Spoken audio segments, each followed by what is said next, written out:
La vague de chaleur qui touche une grande partie de l'Europe est sans précédent et historique, a déclaré Météo France.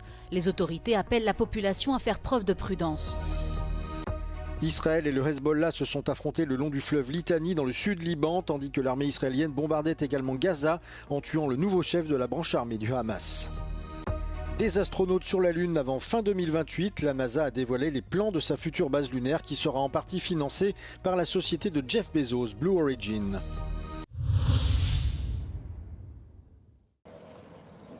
La vague de chaleur qui touche une grande partie de l'Europe depuis la fin de la semaine dernière est totalement sans précédent et historique, a déclaré Météo France. La température est montée jusqu'à 35 degrés près de Londres et pourrait atteindre les 39 degrés dans certaines régions de France. Les Britanniques connaissent le mois de mai le plus chaud jamais enregistré.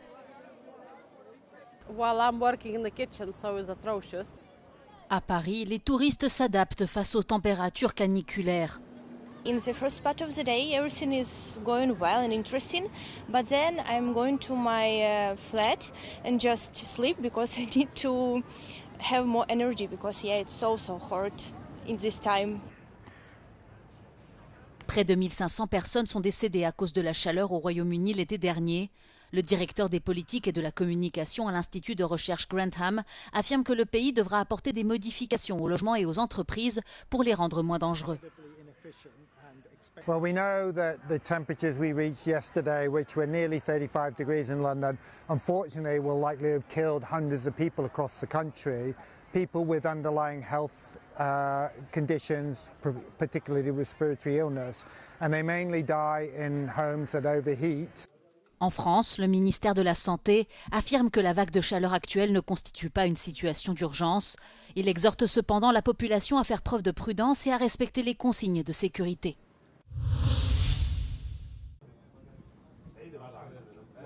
L'armée israélienne a affronté le Hezbollah dans le sud du Liban après une nouvelle série de frappes nocturnes. Les forces israéliennes ont poursuivi leur avancée vers le nord à quelques jours de discussions prévues le 29 mai à Washington entre responsables libanais et israéliens. Les combats se concentrent autour du fleuve Litani qui fait office de ligne de séparation de facto dans le sud du pays où plusieurs zones restent sous contrôle militaire israélien et ce malgré le cessez-le-feu en vigueur depuis plus d'un mois. הוא תופס שטחים שולטים, אנחנו מבצרים את רצועת הביטחון כדי להגן על יישובי הצפון. במקביל אנחנו מקיימים מאמץ לאומי ענק כדי לקדם פתרונות יצירתיים וחדשניים נגד רחפני הנפץ. Le Hezbollah, quant à lui, a déclaré avoir lancé plusieurs attaques à la roquette, à l'artillerie et à l'aide de drones explosifs contre les troupes et les véhicules israéliens se mobilisant le long du fleuve. En outre, 2 frappes aériennes ont touché la ville de Gaza mardi soir à la veille de l'Aïd al-Adha, la fête du sacrifice, tuant au moins 3 personnes et en blessant 12 autres selon l'hôpital Shifa. Dans une déclaration commune, le Premier ministre israélien Benjamin Netanyahou et son ministre de la Défense Israël Katz ont confirmé que l'armée avait tué Mohamed Odeh, qu'ils ont identifié comme le nouveau chef de la branche militaire du Hamas et qu'ils qualifient de l'un des architectes des attaques du 7 octobre. Dans sa déclaration de mardi, Israël a ajouté qu'il continuerait à poursuivre toute personne ayant pris part à ce massacre. La présidente de la Commission européenne, Ursula von der Leyen, assure que les récentes incursions de drones dans l'espace aérien des pays de l'UE ne constituent pas des incidents isolés. Une déclaration faite lors de sa rencontre avec les dirigeants baltes en Lituanie. This is the reality on Europe's eastern border in 2026. Today it's here. Tomorrow it will be elsewhere along the eastern border, and we must be clear about what it means. These are not isolated incidents. This is a deliberate strategy from Russia, trying to destabilize our democratic societies. Ursula von der Leyen s'est rendue dans cette région pour réaffirmer le soutien de l'UE, cette dernière ayant été touchée à plusieurs reprises par des incursions ces dernières semaines, avec au moins 6 incidents enregistrés depuis le début du mois de mai. La violation de l'espace aérien lituanien par un drone la semaine dernière a même contraint les citoyens à se réfugier dans des bunkers. Pour la première fois, un État membre de l'UE ou de l'OTAN a ordonné à des civils de se mettre à l'abri en raison d'une incursion de drone. These incidents have exposed vulnerabilities. Preparedness must be the organizing principle for the resilience of our societies our economic policies, and of course for our security architecture.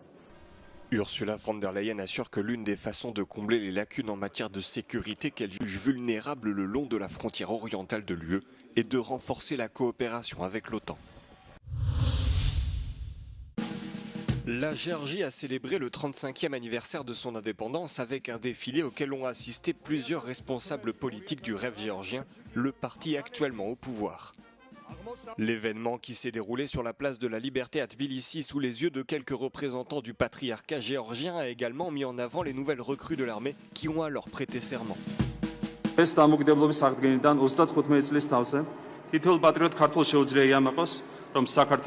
არის დამოუკიდებელი და სუვერენული, როგორც არასდროს. სწორედ დამოუკიდებლობასა და სუვერენიტეტში გაძლიერება მისცა ჩვენს ქვეყანას შეასრულება ურთულესი გამოწვევების მიუხედავად. მტკიცედ დაიცვა სარწმუნოება, შეენარჩუნა ბინამშვიდობა და დადგომოდა წინსვლისა და განვითარების უწყოთ გზას, რომელიც აუცილებლად იგვიყვანს აღთქმულ მიწამდე, ჩვენი ყველა ეროვნული მიზნის მიღწევამდე, გამთლიანებულ და გაბრწყინებულ საქართველომდე.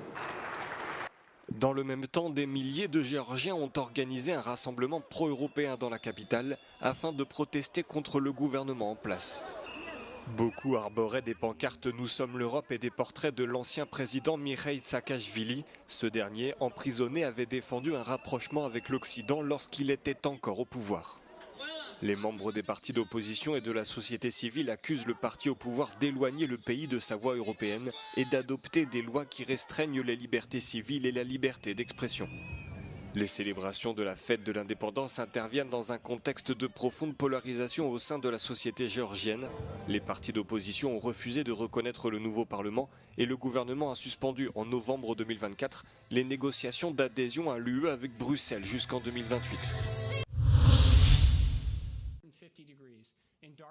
La NASA a présenté les prochaines étapes de la construction d'une base lunaire. Elle a dévoilé des détails concernant les atterrisseurs robotisés, les drones et les rovers qu'elle prévoit d'envoyer sur la Lune. Les États-Unis souhaitent que des astronautes retournent sur notre satellite avant la fin du mandat du président Donald Trump. L'agence spatiale américaine subit des pressions de la Maison-Blanche pour remporter la nouvelle course à l'espace. La NASA est en concurrence directe avec la Chine qui a prévu de son côté un retour sur la Lune en 2029 ou 2030. So we are discussing 3 moon-based missions and a series of additional awards with more missions to be announced in the months ahead. Now, Moonbase 1 will be the first privately funded lunar lander mission in history. La société spatiale de Jeff Bezos, Blue Origin, fait partie des entreprises sélectionnées pour fabriquer un atterrisseur lunaire habité appelé Blue Moon. Le magasin de luxe français Galeries Lafayette a annoncé la fermeture de son premier magasin chinois à Pékin, 13 ans après son ouverture. L'enseigne explique ce choix par une diminution des ventes ces dernières années.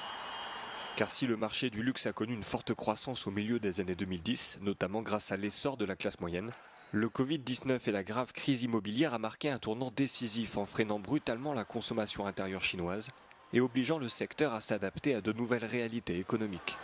We've gone through a decade of luxury growth in China, and throughout these years, Chinese consumer has matured a lot. They have a greater knowledge of luxury consumption and brands, so they have been educated and their taste has been refined and sophisticated. If we look at today's younger consumers, they may not be driven just by logo, but with immersive pop-up stores and lots of China activations. Cependant, les Galeries Lafayette ne vont pas définitivement quitter la capitale chinoise. Ne soyez pas tristes, ce n'est pas un adieu. À bientôt Pékin, a écrit le groupe français dans un communiqué. Au contraire, l'enseigne entend désormais proposer des magasins plus fonctionnels, mettant davantage l'accent sur la sélection de marques et de produits. Les Galeries Lafayette assurent également que cette fermeture ne remet pas en cause sa présence en Chine. Les magasins situés à Shanghai, à Shenzhen et dans la région administrative spéciale de Macao continueront bien d'exister. Théâtre de la finale de la Ligue des champions de football samedi. Le stade Ferencz-Puskás et la ville de Budapest peaufinent leurs derniers préparatifs. Une marée de supporters des formations finalistes, celles du club londonien d'Arsenal et du Paris Saint-Germain, devrait bientôt animer la capitale hongroise. A két résztvevő csapat 17 000 jegyet kap a meccsre, de ennél várhatóan sokkal többen érkeznek majd. Az Arsenal egyik játékosa, Declan Rice azt kérte a londoni drukkerektől, hogy legalább 200 000-en utazzanak el a magyar fővárosba. Alors que le stade compte environ 70 000 places, les supporters anglais et français devraient être bien plus nombreux à se rendre en Hongrie. Budapest esetében ekkora terhelés turisztikai szempontból nem nagyon volt még. Itt foglalási adatokat tudunk nézni, árakat tudunk nézni, booking adatokat tudunk nézni, repülőtérforgalmat tudunk nézni, ami azt mutatja, hogy egy olyan plusz 200-250 000 ember érkezik pár napra Budapestre, ami jelentősen befolyásolja az itt élőknek a mindennapjait, illetve a turizmusból élőknek a bevételeit. Un afflux massif, synonyme de défis organisationnels notamment pour les transports, mais aussi une aubaine pour les professionnels du tourisme. Vannak a direkt bevételek és vannak az indirekt bevételek. Ha mindent összeadunk, akkor körülbelül olyan 20 milliárd forintos extra bevételt jelent. Ez nyilván kiadást is jelent a szervezőknek, a fővárosnak, stb. Les supporters qui auront attendu les derniers jours pour organiser leur voyage devront mettre la main à la poche. Les prix des vols en aile et simple au départ de Paris et de Londres vers Budapest s'élèvent actuellement à 500 €. Même tarif pour les chambres d'hôtel encore disponibles pour une seule nuit.